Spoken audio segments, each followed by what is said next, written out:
We are with the good doctor of dialogue once again. Speaking of dialogues, Lori Mulvey, thank you. And we have guests coming in. We have guests. Can I say one quick thing about Yes. dialogue? Yep. Sometimes when somebody, so this happens a lot, and just wanted to give a participant tip. So when you're in a dialogue and somebody says something really powerful, something that maybe you have not experienced or something you may never experience, it feels sad to you, maybe it feels like that shouldn't happen, especially if this happens when we talk to our global partners. It's actually really honorable to their situation if you just repeat what they said. Whoa, so that happened to you, or wow, I really heard. I heard that. We don't have to compare it to ourselves. It's just important for someone to know that what they said was received. And of course, our lives are really different, and that's part of why we're having these dialogues. But it's really respectful just to say you've heard it, even if it means just repeat what they said. So just like a tip to help people feel like you heard them without you feeling like you have to somehow match what they said or feel bad because you can't. Especially given that we are speaking with people in Afghanistan and in Iraq, people who have had many people who have had some really difficult experiences. Yeah, I mean, one of the things that we did here was people in Mosul telling us that quarantine for the coronavirus is nothing compared to what the isolation was under ISIS because of the threat of their lives. In other words, if they left their quarantine at that time, the kinds of things that could happen to them. So, it's pretty intense, the things that they can share, right, that other people haven't experienced. And so being a witness is a really important role in life when we don't share experiences. And this isn't just for those kinds of things. Your friend's grandfather died. It's the same kind of thing. You can just receive it and say you heard it. Mm-hmm. Cool, thanks.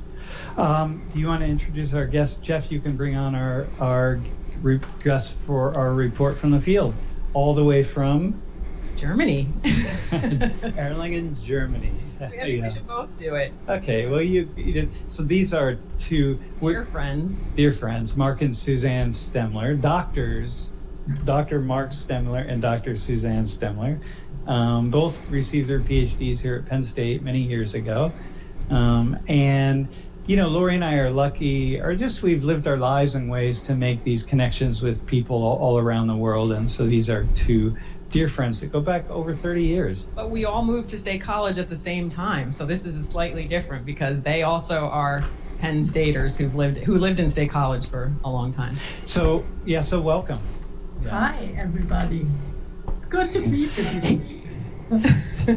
So we actually want to just have a quick conversation with you. This is going to go with the class today. So the name of today's class is Building a New Culture with a question mark. And as you know, Social 19 is about culture, about ancestry, about really understanding the dynamics of human groups. But there are just some really fascinating things that by the way, can you just say something to students in class who might be saying like, hey, what? Oh man, we keep talking about COVID-19 and like, could you just say something about that? I mean, like, you mean in a sociology? Just sociology, yeah.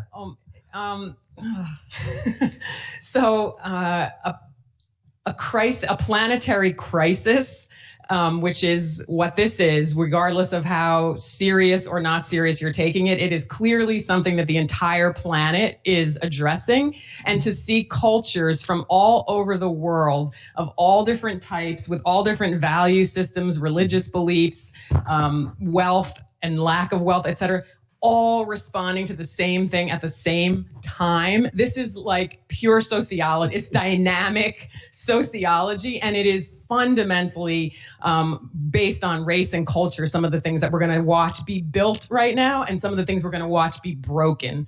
And that's good and bad, depending on how you look at it. So we're not talking about the virus. We're talking about all the things that come from a crisis that we're all dealing with. So the report from the field this time is going to go more into some of the cultural pieces, which is what the whole class today is about. So Mark and Susie. So Susie, you work as a journalist. Mark, you are a university professor, psychologist. Susie, you are a journalist, and both of you are still working. And Susie, you are interviewing lots and lots of people about many things. Susie's also a lawyer too. So also a lawyer. So you are have a PhD, a journalist, and a lawyer, all three. And tell us some things that the two of you are seeing. And I want to say before you answer real quick, so you are people who are very bicultural. You spent a lot of time in the United States, and obviously you're a lot of time in Germany, and we're always comparing culture. So tell us now, what are the things you're seeing culturally since this crisis has occurred? Yeah, so we were talking with Sam on the phone earlier, and the first thing that came into my mind is that I think there are a lot of good things that are coming along with the crisis, like we have more time, we have, it's all more quiet, everything has, slowed down the life, and it's not so stressful anymore. But I also see amazing comments, for example, for women.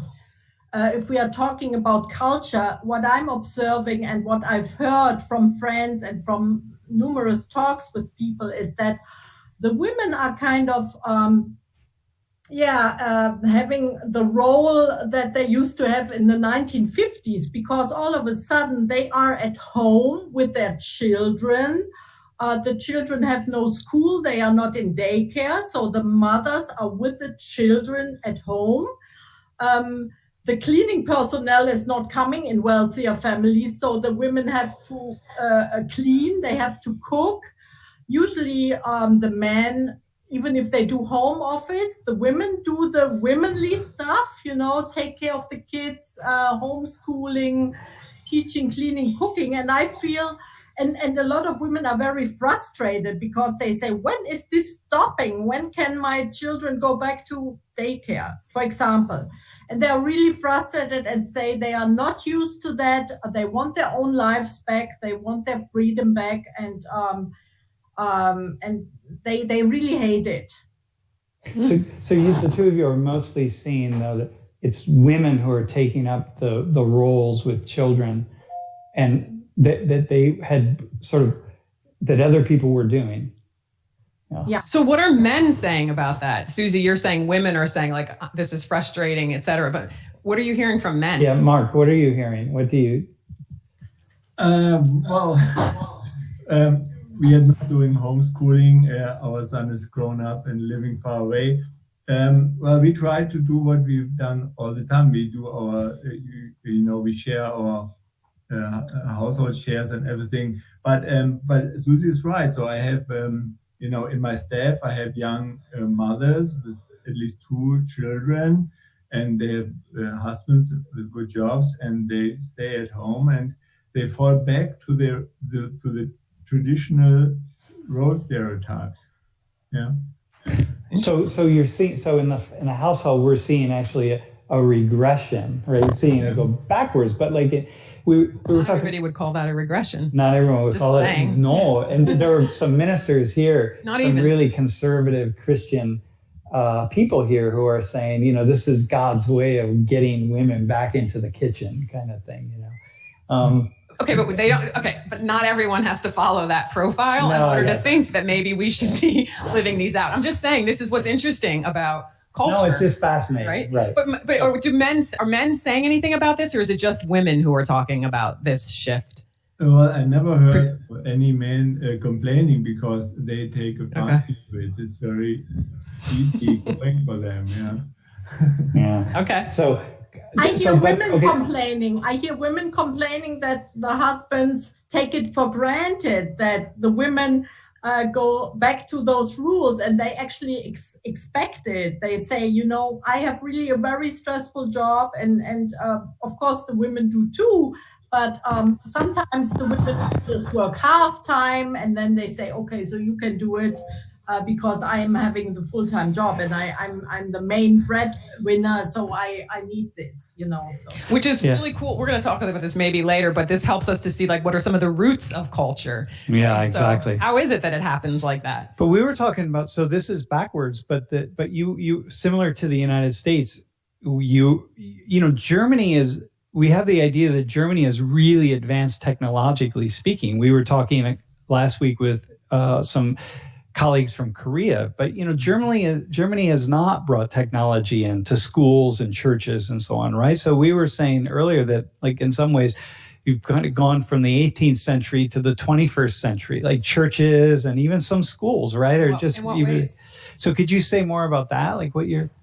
Yeah, for example, Mark and we spent 4 months in the US last year, and we saw that older people,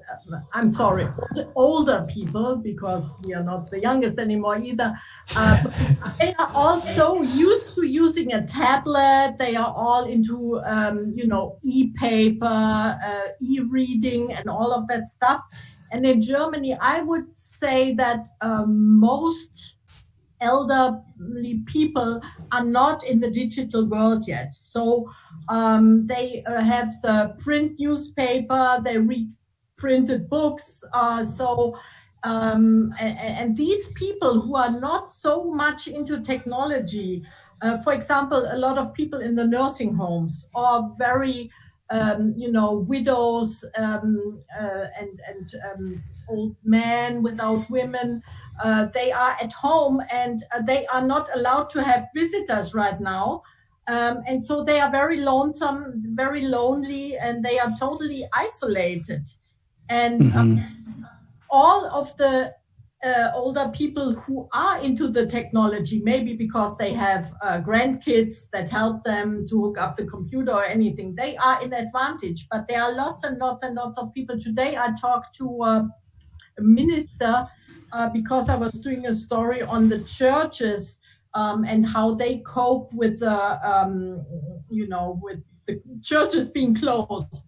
And he said there are so many very lonesome people. They are, really unhappy and don't see the sense of their life, which sometimes is going to church, and they cannot go to church, but they cannot even see an online service, which is offered, but many of them can't, So this is, one of the things that we know is that that isolation is really bad for our health, right? We need human connection.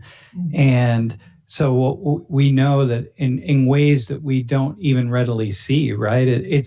I was reading one study that talked about human isolation is sort of has the negative impact on someone's health is smoking like a pack of cigarettes a day. Wow. Or really high blood pressure, or any number of things that it really leads to higher mortality rates and so on. And so we don't think about social media and this connectivity in that way. It's part of our health. It's part of our health. We talk about it as the opposite of our well-being. Yeah. But right now, to think that it might actually be part of our well-being, or the part of the well-being of some people anyway, is really fascinating. As like a redefinition of culture. Yeah, that's what I mentioned earlier to Sam, is that our non-digital life is now going digital, So we need analog face-to-face through our technology. Let the technology work for us. So, which is going to be interesting to see the ways that more creative ways that we build the social spaces on technology, right? Because I think in some ways, it's not unobvious that it's dominated by young people and the concerns of young people, right? But now, like our friend just went to a funeral the other night for his stepfather's mom, right? And it's like, what we used to think of as just things that don't matter, i.e. social media. Now it's like, whoa, the things that do matter, if you define them that way, are having a new place in that. So for students, like, let me say something, right? That you have to have the long vision. It's difficult to have a long vision when you're only 20 years old, right? But when you're 60 years old, like the four of us, and Someday. That's true. Okay, It's coming. I'm only 59 also. Okay, 55 when you're old like Lori.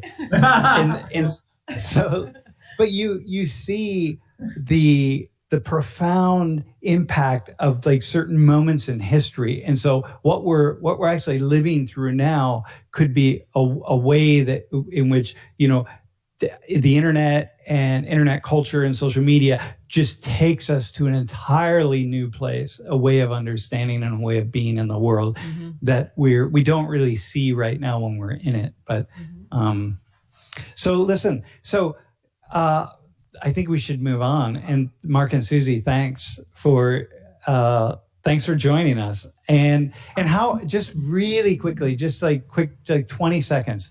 Well, how are you?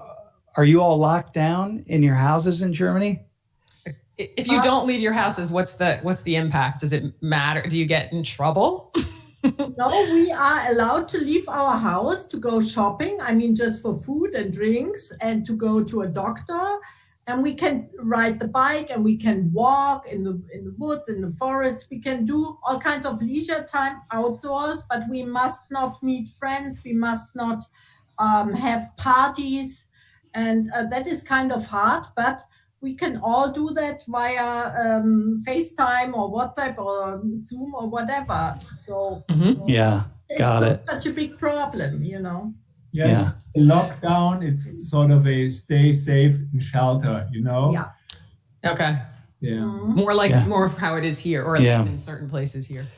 Okay, so we are going to leave you. You can stay on the Zoom call and watch. And Jeff, thank you so much. Yeah, thanks you. for joining. I really Thank you appreciate for it. talking Lovely to seeing Dr. you. Dialogue. Yeah.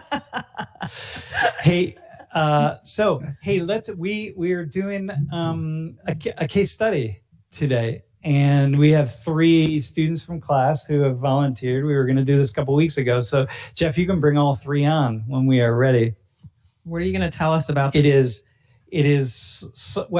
so we have Kennedy and Sloan and Aeneas. Did I pronounce your name right, bro? Aeneas? Did, yeah. All right, good enough. All right. Hey, so the 3 of you, here's what's happening. Actually, can you come back on and we can say we were in Colombia and Bogota. were in Bogota, and we were last month, and we were walking in the market, and we've seen these quite a number of times.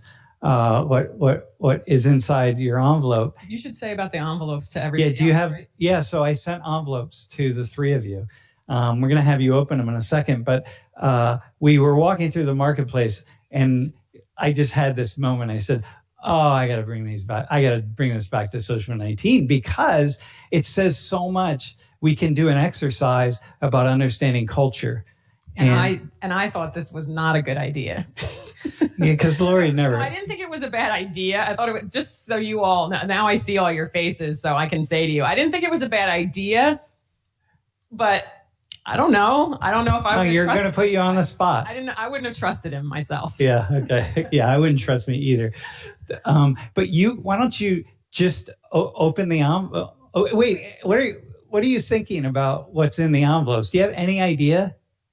You can turn your mics on now. Yeah, what made you willing to volunteer for this? And how are you feeling now?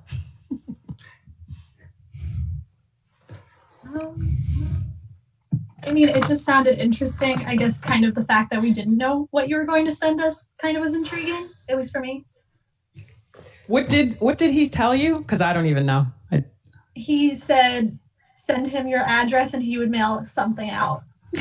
I just said I needed volunteers. Wow, that's a lot of trust. These are 3 brave souls. Okay. Aeneas, how about you? Same thing? Quite honestly, like if we weren't in quarantine, if I wasn't this bored, I probably would not have agreed to participate. I have nothing but time, and I look forward to whatever this is. Yeah, okay. Kennedy? I just thought it would be cool to participate. I never really volunteered for any of the in-person ones that we did in class, but I just thought this would be fun. Okay, awesome, man. So why don't you show everyone the envelopes, and you can open them. Yeah. And you're not going to No, I'm going to let them figure out what it is. And you can open the little plastic piece and you can show people what you have. You know, as best you can.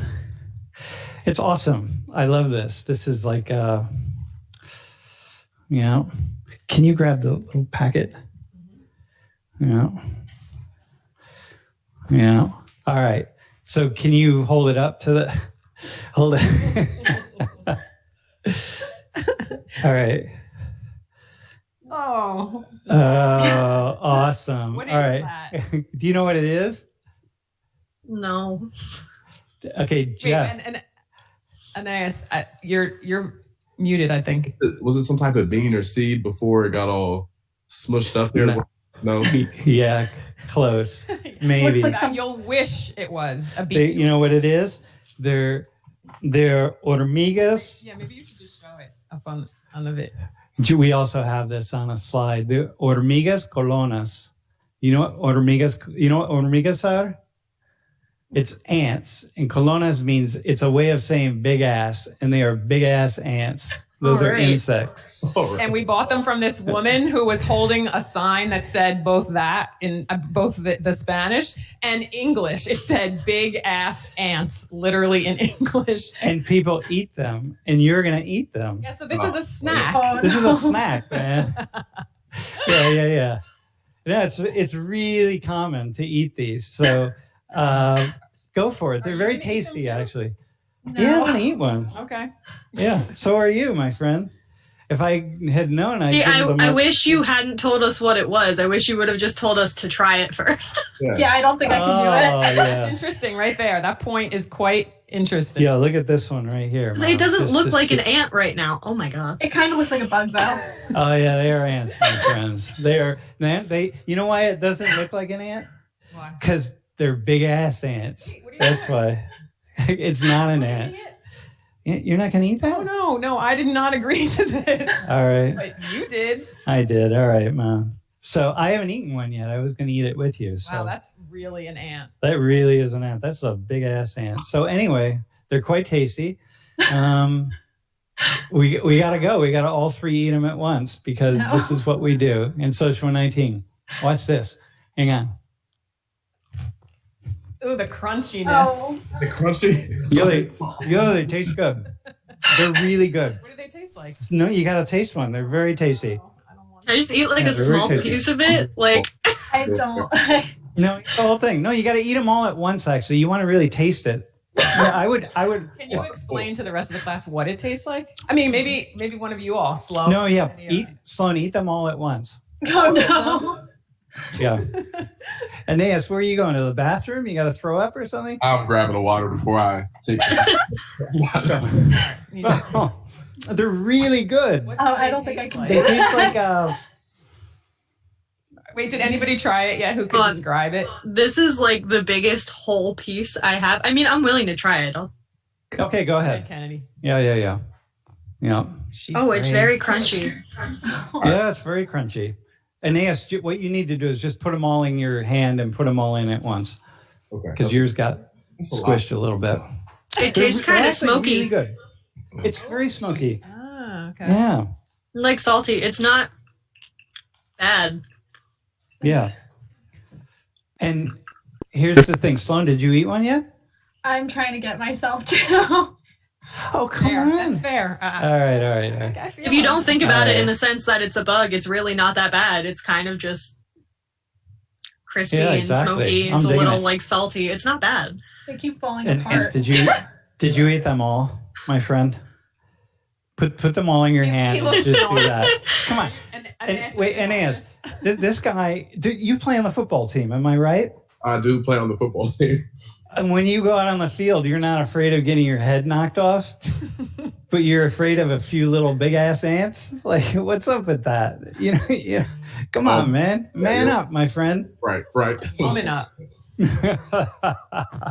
They weren't Where are terrible. you? They were terrible. They were not terrible. It was a little bit of a shock. When Yeah. I Okay. put it in, but it wasn't bad. It wasn't horrible. What did you wash it down with? This was the first thing available. It's a super shake. It's just chocolate, basically. Yeah, I don't know how that's All right. We'll find out. Sloan, did you go for it? I'm trying to mine's really broken up, so I'm trying to find. Just find a couple pieces. Come on, and then we'll move on. There you go. Okay, there she goes. It's not bad, right? It's not bad, but it looks horrifying. When you get a wing on there and you're sort of crunching down on the wings, Right, that's I feel like I should just try one just because I feel, All right. I feel bad that. But just I don't want to see the ant though. I really don't. Yeah, you got to see. You want to see the feet. That's the key. Okay, so here's the deal, right? So Jeff, can you put the next slide up? No, the slide with the cows. You all aren't going to be able to see this, but folks in class will. The first cow slide. So what I have here, and then are we really done with this? no, I'm gonna say some things. No, I know you're gonna say some things, but wait. First off, thanks for volunteering. somehow though, having the ant leg in my tooth. Yeah, Really. that's why It's hard right now. That's why we have dental floss, friend. Yeah, it's all good. These are ants. Listen, man, when the apocalypse comes, This might be the right time to. this is when the three of you are going to be ready for the apocalypse.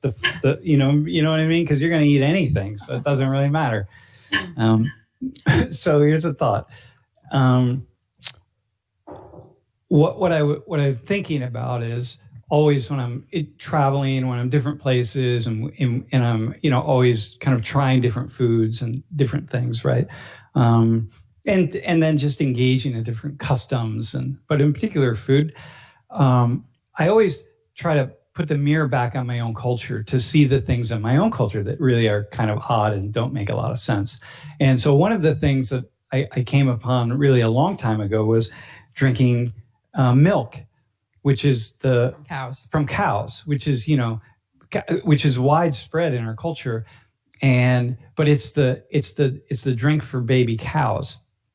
And so, if you think about it, it's only for baby cows. It's not for humans. And so one day I imagined myself getting up underneath a cow and putting my lips on the udder. So Jeff, if you put that 1 second photo up there of the baby calf, right? And so I imagined myself kind of going, and I did this as a kid, by the way. So my sister had a cow farm. Actually did this? I didn't put my lips on the udder, but we used to milk cows and spray the milk at each other and then see if we could get it in our mouths or whatever, right? Just for the fun of it. But I imagined myself putting my lips really rough on the udder and just drinking straight out of the cow. And that seemed really, why would I ever do that? That's just really disgusting, right? But then I think, but I'm essentially doing that. All I'm doing is taking that milk from the udder and putting it in a container like this, and then putting it on my lips and drinking it. And somehow it just changes. It makes it okay.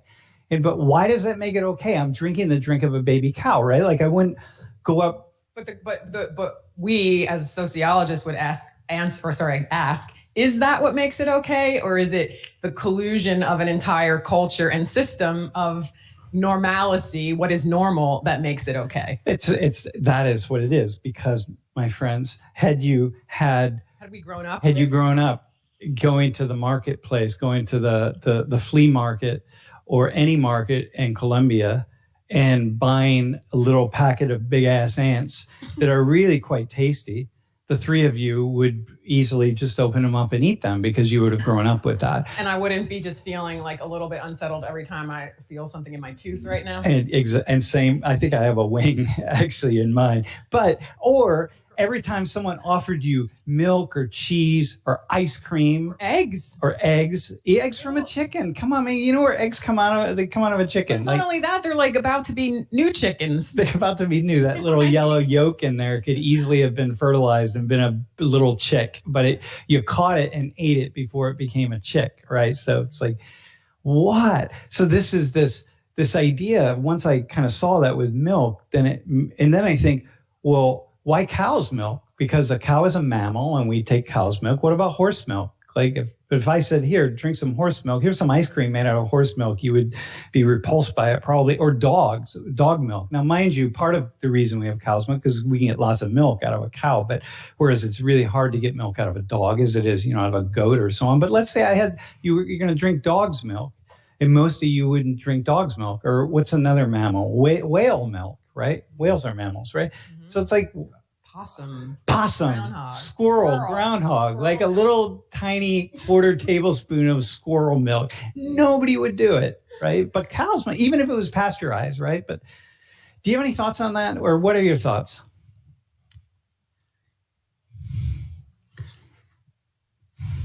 Anybody? Go ahead, Kennedy. You're just say what you're thinking.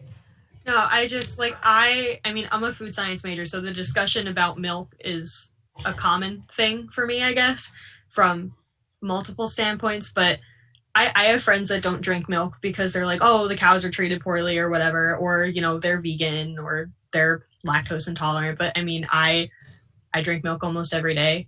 I eat eggs all the time. Like, for me, it's not weird, but I know that I have relatives who travel to other countries a lot, and they go to Italy and they're like, nobody drinks milk, but everybody eats cheese. Yeah. So I think a lot of it, it depends on what form you're having it in too, because it's normal to eat cheese, but not normal to drink milk. Mm-hmm. So next time you drink milk, though, just envision yourself, putting your mouth up to the udder of a cow. But also, I'm not, even if you don't drink milk or, drink or eat the certain products, I'm also thinking of wing night. And I don't really eat wings. I don't like them that much. But the point is, I don't think wing night, you know what I mean? Like chicken wing, like the wings of chickens. I'm not thinking that. I'm thinking wings, like this thing. It's like Ormiga night. Ormiga night. If someone said that, I'd be like, ant night? Really? Yeah. So even if, in other words, just Kennedy, even if we don't eat the thing, we still don't feel so weirded out, perhaps many of us anyway, by the thing, even if we choose not to have it. Mm-hmm. So Aeneas and Sloan, what are you? Yeah. What's a couple thoughts? And then we will. About Sloan, because it was hard. I feel like we were joined in our difficulty putting this in our mouth. Yeah, I mean, kind of like Kennedy, my sister is in food science too. So I think dairy is becoming something that people, I think, are a lot more polarized about, especially with all the alternatives now that they have. I think that's with any animal product. So I think just kind of the idea of understanding why some people, like Kennedy said, kind of view it as something that is okay sometimes, and people that view it as okay all the time is kind of interesting. But they're not necessarily thinking though that, but this is actually this is something for a baby calf. You know what I mean? But even more than that, it's funny of how come we don't continue to drink breast milk? Yeah. Human breast milk. So what I mean? we did this years ago, and a friend of mine was breastfeeding, and she gave me some of her breast milk in class, and I pasteurized it, right? So we heated it up and pasteurized it, made sure it was clean. And then we did this in class, and someone had the opportunity to drink cow's milk, sheep's milk, or human breast milk, right? Which one? And the breast milk is the one that's normal. Right? Really normal. I mean, that's the one for us. We should be drinking. You know what I mean? Making ice cream out of. Making ice cream. It's hard though, Aeneas, how about you? What's a couple final thought? No, I think when you present cow's milk in the fashion that you did, where you actually go up to the udder and drink from there, then obviously it becomes a weird thing. But prior to that, I'm going to be honest, for me, I'm not a food science major. I don't know any food science majors. It's not something that I really had thought of. I am more repulsed by eating ants, obviously, just because of how I was raised when I was around. I literally went to wash the ants down with cow's milk mixed with protein.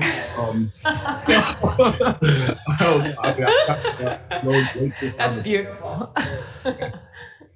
Yeah, that's pretty cool. It's like when we were talking with Emily in class who hunts, and, it's kind of that thing, we go to the store and we can buy a plastic packaging of an animal, but the thought of pork loin, but the thought of actually killing the animal, people say, oh my God, how could you kill an animal? How could you eat an animal that so it's kind of, it's odd. It makes sense to, of course, kill an animal. Kill the animal. If you're going to eat it, then kill it. Like, so that's. And so this is interesting because I think we all, just even in this kind of experiment, we all intuitively know, like when we've stepped into something that we're like, whoa, that's weird. That's not what we do, or that's not how I grew up, or whatever, right? And like we would call that just cultural norms, and we know those differences.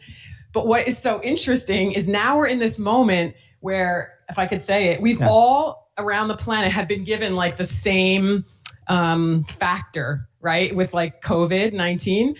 And now we're going to see, and we don't know what the outcome is, but now we're all going to watch and see, what do the humans do? Do they create the same norms, with the same information, or do we create really different ones? So, 25 years from now, would we walk into, Germany and be like, oh, that's how they do social distancing, right? Or are we all going to come up with the same thing now? So what you had said was, this is the first time in human history that human beings... Well, maybe not the first time, but as far as I know. Maybe. But human beings have been told, in some way, have been told by nature, by life itself, all over the world at the same time. Stay 6 feet away from people. How to socialize yourself, distance-wise, stay 6 feet away. Like, it's nature hasn't said it has to be 6 feet, but there's a way in which nature has said, you have to do something, right? So, and has given us someone has given us dimensions. We're going to talk about this, right? Yeah, that the whole world has taken it on. So this is kind of interesting. So here's the final thought, and then we'll let you go. I think in a world of social 19, all conflict begins by seeing something really strange and wrong about what somebody else is thinking, what somebody else is doing. And sometimes it's really big, but it always starts as something really small, like eating ants or not eating ants. And then it grows from there. And then we build these stereotypes and we build these differences. And then you do this and I do that. And then suddenly the tiny little things become big things. And that's why something like this very tiny exercise is actually really it's the foundation of a much larger global conflict in some kind of ways. Some parts of it, yeah. Does anyone have anything we want to add to that? You don't have to, but if you do. We're going to keep talking about it. Yeah, we'll keep talking. So listen, thank you all for joining. Lovely. If you saved any of those big ass ants, you could give them to someone in your family. I'm going to go give them to my little brother. Please report back. And hormigas, ants, in Spanish, ants is hormigas. In culonas. Culonas means, culo is the butt, and culona is like a big butt. It's just a slang way of saying that. So, yeah. Okay, see you all. We'll see you in class, or you'll see us in class. Thanks. Jeff, if you could put the slide up with the 2 photos on, that would be really nice. And so, class, we want to go to this conversation about renegotiating norms. Which is what we just started talking about. Which is what we just started talking about. So norms, part of norms is what we eat, how we eat, who we eat with, right? We were just talking about what we eat as part of a norm of different cultures, right? Mm-hmm. And then there's the how do you eat, with your hands, with a fork, with chopsticks, with bread. And then who do we eat with? When do we eat? These are all norms of cultures. Norms of cultures that are being questioned and challenged and once again developed and created. So the question, the thing that's really fascinating, y'all, right? And the thing that this COVID-19 does is it presents the world with an immense number of challenges. I mean, just challenges. No, but hang on a second. I'm going to interrupt you, right? Yeah. Just because this is just like light in a way, the interesting creative part of humanity. Yeah. Right. And so this is what we were just saying was it's presenting us with another catalyst for humans to push off of and build their lives. Yep. right? Okay, so I was said challenge, but I was also going to say and opportunities. Yeah. Right, challenges and opportunities. I think I just felt like the heavy You saying. thought no. I was going light. Today is light. Last class we went. Yeah. So what? But all of the chat, like just me thinking about this, it's like we've never had something that the entire planet is focused on at the same time. in real time, and we're all dealing with it in a very similar way. And so you think about every country we've spoken with everywhere, they're all struggling with it, and we're all trying to make it work, and it's all affecting us. And so what Lori and what we keep saying is thinking about which are the norms, the new norms that are developing that are going to go away when this thing is over, like as if it's ever over, because will it ever be over, first off, right? Or will we always be just kind of looking over our shoulders sometime? Like if you've had... Well, many people who are growing up now always will be looking over their shoulder, just like the Depression era people we've always heard like, oh, they're stashing things in their basement, right? That's it. So like your generation is going to be doing something right now that your grandchildren will be like, those guys were, I don't know. They went through COVID-19. And the COVID-19 generation. And COVID-19 may just be the precursor to the next one that's going to kick out and take us to a very different era of pandemics. Yeah. Right? It could be that. Yep, exactly. But the idea is norms are just habitual ways that humans agree to interact together, right? So there's norms within cultures and subcultures where you don't have to figure, when I walk up to Sam, I don't have to be like, okay, wait, do you hug? Do you this? Do you what? We just know what to do because we are part of this. We're following the same norms. And what's going on that makes this really particularly interesting is all the kind of... I'm outside of my comfort zone all the time. I'm finding myself being pushed in not in a really... The only reason you're outside of your comfort zone is because the norms are changing. The norms are exactly. You walk into the grocery store. I walked into the grocery store a couple weeks ago, and I was greeted by someone who was wagging their finger at me, telling me I can't bring my own bags anymore. I just learned how to bring my own bags because I was right, and now they're like, you're not allowed to bring your own bags, and you have to wipe off your cart, and you have to stand this much away from people, and I'm like, so it's the discomfort isn't the point. It's just that now I don't have that experience anymore because now every time I go, I know what to do. Okay, so what's fascinating then about that is that the different cultures are naturally inclined to be more adaptive to the new norms that are developing. So we've been thinking about social distancing, and we walk down the sidewalk and we pass people and we make sure that we're at least 6 feet away or 8 feet away or whatever.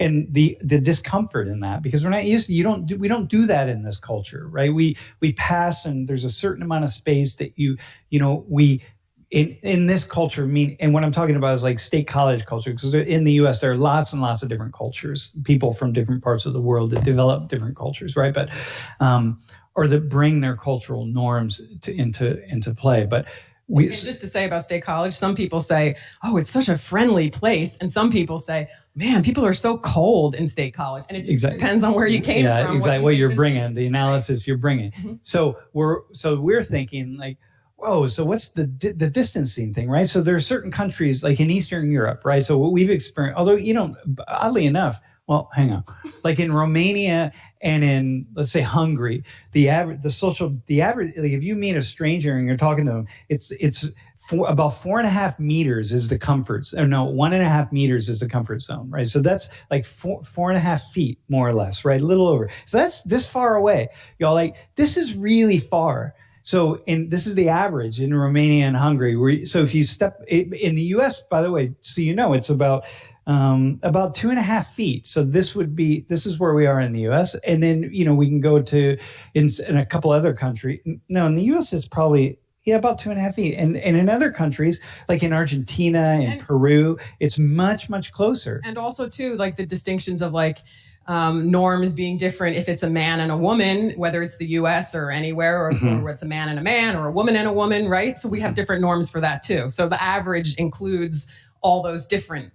And all the ways that people are more subtle are going to have a harder time. So if we go back to that photo, Jeff, of the two photos, and so the one picture is these two policemen in Nepal who are walking down the street. They're on their beat, right, in the city, and they're holding hands, right? And I think like, okay, because in many cultures around the world, men hold hands with men, women hold hands with women, and it's fine. But it's fine for men to hold hands. We see this in the Middle East all the time. And then the nose touching is actually pretty common in many cultures. Those happen to be Qatari men, but the nose touching, because the nose is like so if you like in Islam, when you pray, and the forehead and the nose go down and they touch the ground, because that's like the part. I mean, I don't want to go into like where that comes from, but you greet with the nose touch, right? And that's gone. Like that goes away. Like that is like, it's one thing in a culture to shake hands, but I can I can not shake hands. I can pound, I can do, but what's the new norm of nose touching going to be? It's just, are we just going to like touch our noses? How are we going to do that?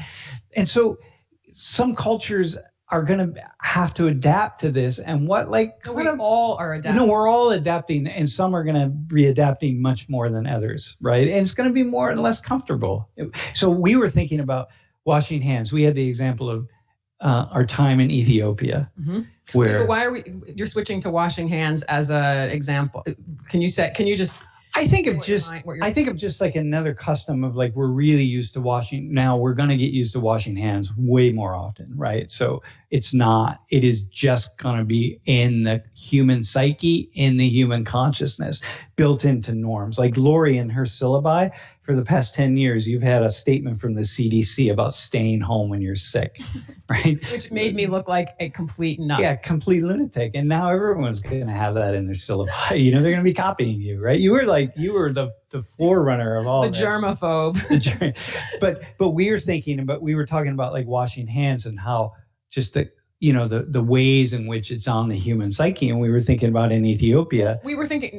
What we were thinking about, not just, we'll say the thing about Ethiopia, but what we're thinking, again, with this COVID-19, it's just the way it is changing cultural norms, right? And so we were like, oh, what are cultural norms? A cultural norm is, how do we deal with our hands at our meals, right? So some of us don't touch our food, we use forks. Some of us actually pick up our foods with our hands. And so we were talking, and many other things. And we were saying in Ethiopia, before we would eat, we would get a bowl of water, and it would come to the table and everyone would wash their hands. And even if we didn't have it, people were very aware, did you go and wash your hands first? So that's not true in the sort of middle America. No, it's right. You're not. I'm like, whatever. You washed your hands. You didn't wash your hands. That's how it used to be, anyway.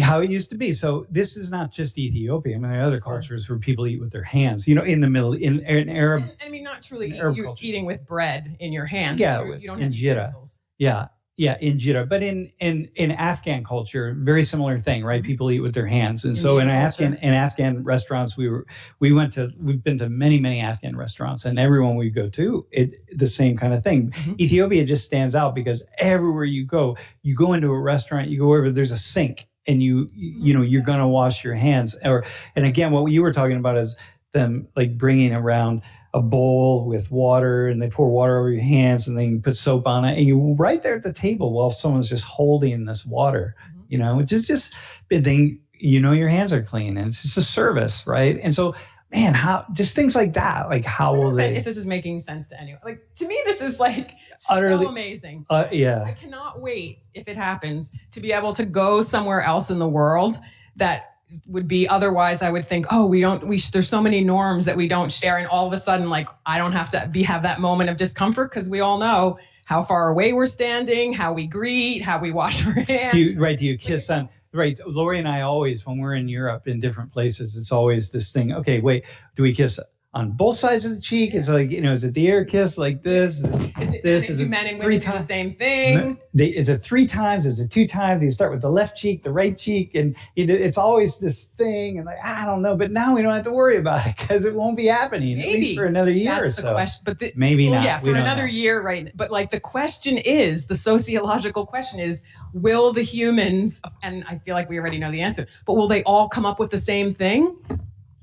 Yeah. And if we don't come up with the same thing, what are the other factors that influence how we will manage these different directives that we are now being given to preserve our health, which Humans don't want to die. By directives, by and nature. will they be different? And I'm guessing the differences will also be generational, right? Yeah. The differences will also be how much you've been affected by the virus. What are you in healthcare or not? Blah blah blah. So I'm sure we'll see differences, but anyway, y'all, this is culture creation, and this is why we could even have this moment where we were like, ooh, ants.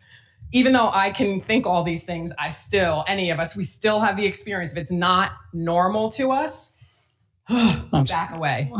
So anyway, will we create something similar? Humans, I'm so excited to see this.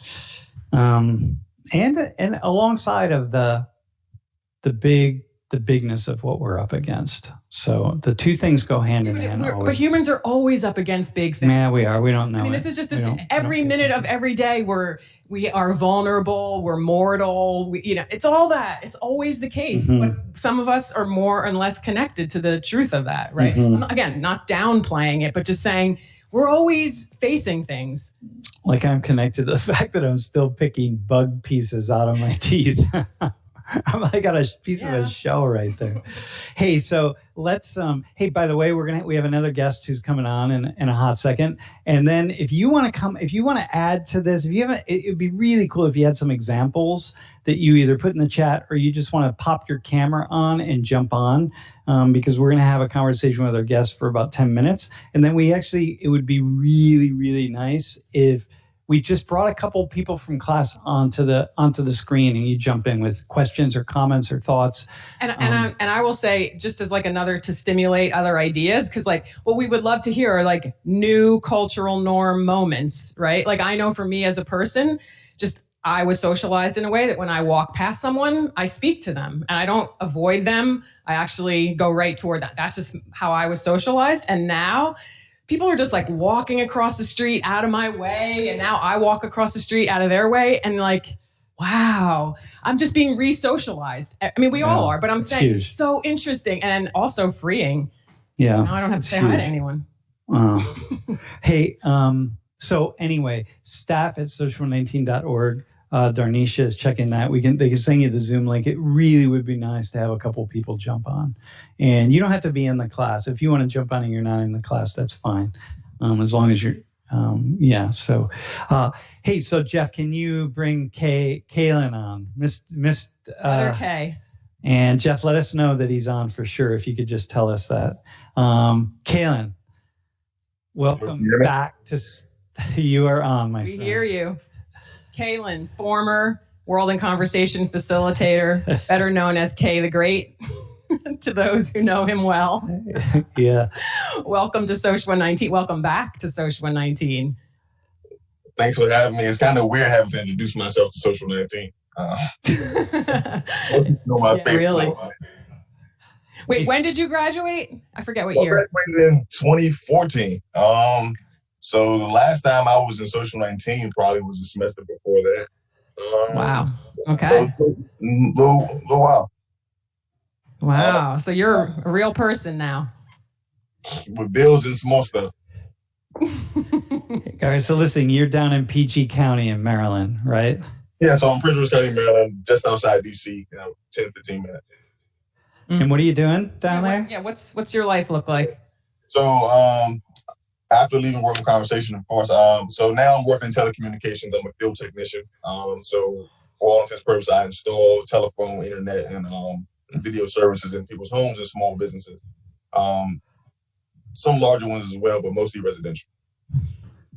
So the reason, what we thought was really interesting, we wanted to talk to you, just like how has your job changed? Well, before you ask that question, what was also true, I don't think you just said it, because the internet was doing a little blip, was you're an essential worker right now. Oh, yeah, absolutely. So definitely going to work every day. It's definitely interacting with people every day. I'm at people's homes, more or less unchanged. And so tell us what makes you an essential worker. Well, what I'm told makes me an essential worker is that individuals can't lose access to mainly the internet, but also telephone service as well. There is a dependence upon me to keep these services going for first responders, 911, medical services, and things like that. Of course, I allow people to get their Disney Plus and their Netflix, but I'm also, very much essential to actually allowing pertinent information get from A to B. Mm-hmm. Hey, so do people cheer you, by the way? Yeah, like when you're going to work, do you have people like with signs saying thank you? God bless you. Technician? Definitely not. It's more like you better get my services working before you leave it today. Oh man. All right. Well, what's really interesting though, because we were just talking a little bit ago about how isolation is it could be equivalent to smoking this many cigarettes a day in terms of your health, right? But we don't think of like the internet, for example, as being part of our fundamental well-being and therefore essential. I mean, you talked about some other pieces of it, but still, like, wow, the internet has now become essential to our well-being. Yeah, absolutely, and it's to the point of what's essential and what's not essential. So I also enforce television service as well, right? And people will feel like they can't live without having access to ESPN, right? Even though there's nothing on ESPN right now, they still feel like it's the end of the world if I can't get this television service going. And they're heartbroken when I tell them I'm not installing it. Dude, by the way, here's a sign. God bless you, my friend. Yeah, there you get one. So it's happened now. So next time someone asks, you can say like, "Oh yeah, someone held a sign up once for me." So wait, so Kaylin, do you have orders of priority in terms of like, is that what you were suggesting, that like certain things, that every day you're making decisions about which things you're doing or not doing? So, Verizon has gone through phases of what is essential and what's not essential. So when state of emergency first happened in Maryland, we pretty much were unmoved. I was still going to work every day. Some people were at home. It didn't matter. We were still installing and repairing service the same way we always have been. Then we moved to, okay, the phone, the internet are both more important than being able to watch TV. So you're only going to install one television and make sure the internet is going to work. Fast forward to the situation now, we are not installing service at all. If you don't have service already, you will not be getting service. Oh, okay. It's crippled some people. I mean, previously I had students who like didn't have internet before and saying like, well, now I'm taking class from home and I have to have internet now. So some people were hurt by that. But on top of that, we're also not entering the house. So we're doing a lot of video conferencing like we're doing now. I'm trying to troubleshoot with people, having them fix their own service. So the thing that jumped out for me, and when you and I talked the other day, the thing that jumped out for me is, so we're having this conversation about culture changing, shifting, and the new things, ways of being, the norms that we're going to adapt right now, that we're adapting without even realizing it, that are going to be with us a long time into the future. And so, you were telling me that you're having almost no interaction with customers because, you run a wire through somebody's window and let them deal with it. You leave things on the porch, then you call them on the phone, you tell them how to install it and stuff, right? And I asked you, like, how long could that go on? And you're saying basically forever. You could just continue doing this. Yeah, I mean, it's not pretty, but it's more or less sustainable, right? So once Verizon has service to your door, everything can be done from the consumer perspective. So they can plug it up, they can run the wire, they can do everything. It's just a matter of if the infrastructure's there. So once I leave, you can maintenance it yourself. I mean, of course, you got that certain know-how and so on and so forth, but it's pretty maintainable. Mm-hmm. So you're watching. So we're all watching in a way. Society get potentially completely restructured right in front of our eyes. Yeah, not knowing like what's going to happen. It's like there's a way in which we're doing a remodel, a demo on a building or something, but we're not really sure exactly what we've demoed, and we're not sure how much more we're going to have to demo, and we're not sure how. Demo, you mean demolish? Demolish, yeah. And so it's like, damn, man. Mm-hmm. It's what has surprised you? You heard us talking about norms and basically the habitual things that we do and get used to. Like, what are the things that you're seeing? Like, whoa, that doesn't happen anymore. I mean, I know what you're talking about in terms of not going in people's houses, but what else are you noticing? That's surprising. I don't know if too much is surprising. It's just interesting to see who feels that you're essential and who feels you're not essential, right? So the messaging is that my role can effectively stop how we do this, have this Zoom, conversation right now. And for people to say like, yeah, you will not leave my premise until my phone's working. You will come in and fix it. It's like, well, no, like I'm kind of more important than your phone service working today. I kind of had to make sure other things work. And they don't necessarily feel like that. It's that my phone doesn't work. So that's kind of like the interesting take on it. Mm-hmm. Where do you feel the most, and I mean, I think you're speaking to it, but I'm just going to ask explicitly, where do you feel like the most respect and the most disrespect directly to this role that you have?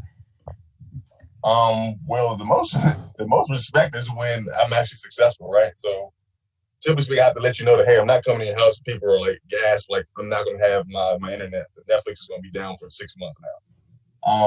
And when they found out I can do it, then it's like, oh my God, I appreciate you so much and whatever have you. And in the event that I cannot, it's like, well, Verizon has to do something about how this is going to, like, I can't do this for this. They're like, well, but wait, like, I'm the most important person in the world once I fixed it, right? Right. So that's how it kind of works. It's contingent upon what I actually do when I'm on site. Mm-hmm. He was saying that he gets all the respect when he solves the problem, right. But when he's not solving the problem, or when he hasn't done it fast enough, he doesn't get the respect, right? Yeah, I have a very similar thing. I get the respect when someone gets an A on something. Right. If they don't get an A, then clearly I'm an idiot. So. Oh, I was going to ask you a question though. I'm sorry. It's okay. No. Oh yeah, I guess another piece that I feel is. This is the last question. And Jeff, I'm hoping, hey class, I'm hoping someone's going to jump on and ask a question when we're done with Kay right here, by the way. I think that, I always think it's valuable to, and we do this in all of our dialogues, is to like define the terms, right, of things. So, when we talk about, privilege, what do we really mean? What does that look like? Blah, blah, blah, blah, blah.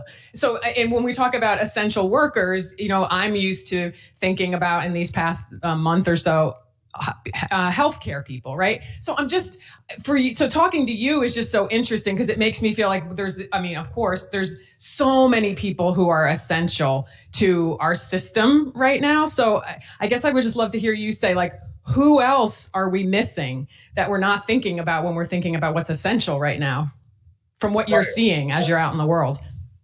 Right. So it's kind of interesting. Me and Sam kind of touched on this when we were talking yesterday. Like, I think Maryland has 15 businesses that they feel are essential, and I'm not going to list them all because I can't remember them all. But like one of them are liquor stores, right? Me and Sam were having this banter about like, why is a liquor store an essential service, right? No, I understand why I'm essential, right? You can't dial 911 without a phone. It makes perfect sense. However, maintaining sanity, one being in the house by themselves and having cabin fever, somehow, some way that can be explained why I need to somehow alleviate. To just take the edge off and actually make this a bearable experience. Right, like medicine. Right, and these things hold hands. Automotive technicians keeping your cars running to actually distribute your food to your grocery store. We're all holding hands together. So there's actually a lot of things that play that people probably don't realize. And to the point you make, most people, when they say essential, they think of it as medical staff, right? You're trying to cure COVID-19. Like, you are the heroes and the champions here, and they are. And at the same time, the reason why we're able to communicate so well is because I'm doing my job, right? Yeah, exactly. The way that people are able to stay healthy who don't have COVID-19 because they're still able to get their food. People are still able to maintain the apartment buildings that people live in, and so there's just so many other hands that are working that are making this thing work that aren't being acknowledged. Or right. Or people just don't even realize are actually essential. Like, we can't get along without them. Yeah, that's also what was just for me brilliant about talking to you, because it's like, how is this not obvious to me that this is essential work when, like you said, this is our lifeblood at this point. Yeah. So yeah, it's cool to have you. And by the way, in Pennsylvania, the marijuana dispensaries are essential. By the way.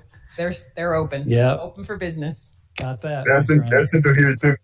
we got that going for us. And we go so fast from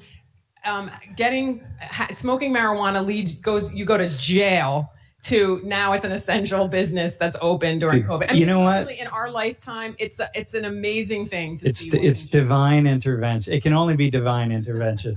Yeah, I can't describe it any other way. All right, listen, man. I keep seeing Kay, and I remember when we at class we went to Poland with Kay. Oh yeah, we did 5 years ago.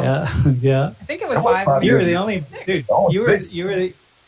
You were like the only black guy in the entire country, man. There might have been one other somewhere, but I don't know where it was. One on the other side of the country, I saw. Yeah. Certainly the only guy with your awesome hair, that's for sure. I can guarantee that. Right. Everybody on the stream, Sam, everybody on the stream, thanks you for your service, Kay. And some people are wondering, why do they lag out of their Warzone games? What is that? What are they wondering? A video game. So I can actually answer that question. So one, I appreciate you. The reason why you lag out of your game is something called latency. So when you have internet service, you have upstream and downstream. In the landscape that we have today, you need both, and a lot of providers don't offer the same upstream as they do down. So your latency is not there. Yep. Yeah, we don't have this. Korea doesn't have this problem, my Not friends. at all. Right, but America is the greatest country in the world. So, if you want really fast video games, go to Korea, because you could be walking down the street in the middle of Seoul and have Wi-Fi that's 10 times faster than the Wi-Fi you're going to get provided by Verizon in your house. That's where you have to go next, Kay. You got to go there and just continue to work on your craft. Yeah, there you go. Hey, before you roll though, can you say something to people who are thinking about applying to be facilitators or aren't thinking about applying to be facilitators? And men in particular. Yeah, what would you say? 30 seconds though. 30 seconds, because I want to bring someone on the screen. Oh, I'm long-winded. Okay, so I worked for Sam & Lloyd for about 5 years, but I will say that if you're a person who one wishes to develop their ability to communicate and speak, that's something that you would definitely gain. But also, if you are looking to expand your worldview in a way in which you think, you will definitely be challenged, and that nutrition is definitely able or available at the center. So I would pursue it. It's definitely worthwhile. I don't do anything related to diplomacy as of right now, at least at the moment, but I still find myself applying my experience at World Conversation today. Like it's a definitely fruitful experience. I met some of my favorite people. Me too. Yeah, thanks, man. Awesome. Thank you so much, Kay. Do good things out there. Keep yourself safe. Doing my very best. You are. Kaylin Blakeney, brought to us by Verizon. We're brought to him by him. Oh yeah, brought to him by him. Thanks, man. Brought by himself. All right, see you, man. Thanks, bro. We'll be in touch. Hey, Jeff, is anybody coming on? Not that I Come on, somebody. Come on now, Mike. Not that I saw. There was somebody named Colin. I'm trying to get the chat back up. If you okay, well, Lori Lynn, if we don't get someone to hop on really fast, or put a question in the chat that we want to talk about, what do you think what's like the sort of lasting next week? One of the classes we're going to be talking about war. It's funny that you say that, because when you said lasting, I feel like what I keep pointing to in this culture norms conversation is the fascination of like what humans will do with a similar catalyst. Will we do similar things or will we do different things, right? Mm-hmm. And we're very used to looking at human society and the differences, right? Mm-hmm. I mean, that's what we do. Yep. That's the whole reason we're here. Yep. And what the value of that is and what that's all about. But we rarely do look at what are the ways that we're unified, and what things can we create collaboratively, and what are the opposite of war. Mm-hmm. Right. And like now is a time where we really know how much we are failing because we have not been able to and aren't. And for many, many reasons, we're not unified. Right. Mm-hmm. And I'm saying that with lots of air quotes. But anyway, so I think that what we're talking about right now is like, let's watch what the humans do with us, with a factor that's affecting us all. Obviously, it's affecting people from different groups in some different ways, mm-hmm. but still, we all have this threat. Mm-hmm. I just think it's the experiment is let's watch. So what you're and I think that's just powerful and exciting and meaningful. So what when I'm taking from that, and what you and I have been, we continue to come back to this in the past 4 or 5 weeks, right? And both of us at different time, but you've been doing it really in this class a lot. Is look at the pure sociology of what's being rebuilt. We're rebuilding. We've seen some. And there's a lot of things we're not rebuilding. Oh. Like Kay was just pointing to all of these supply chains and information systems. And there's many, many, many things that are operational and functional that are not changing mm-hmm. or yet, mm-hmm. or maybe ever.